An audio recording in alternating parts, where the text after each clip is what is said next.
তেওঁলোকে একোটো প্ৰমাণ দিব পৰা নাই মোৰ মতেতো কংগ্ৰেছৰ পৰা ক্ষমাহে বিচাৰিব লাগে ৰাইজৰ পৰা ক্ষমা বিচাৰিব লাগে আৰু কিমাননো মিছা কথা কৈ থাকিব প্ৰত্যেকবাৰ তেওঁ যে মিছা কথা কৈ আছে নিজৰ গাফিলিটি লুকাই আছে এইটোৱে মানে তেওঁলোকৰ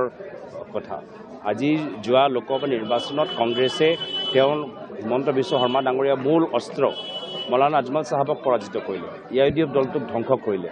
আজি তাৰ বাবে অসমৰ জনসাধাৰণে কংগ্ৰেছক ধন্যবাদ জ্ঞাপন কৰিছে যে ইউডিএফ দলৰ সাম্প্ৰদায়িক ৰাজনীতি মৌলানা আজমল সাহেবৰ সাম্প্ৰদায়িক ৰাজনীতি হিমন্ত বিশ্ব শৰ্মা যিমানে দম্বালি মাৰি কিয় নথকক কিন্তু বাস্তৱভাৱে যদি ৰাজনৈতিকভাৱে শেষ কৰিছে সেয়া হৈছে কংগ্ৰেছ দলে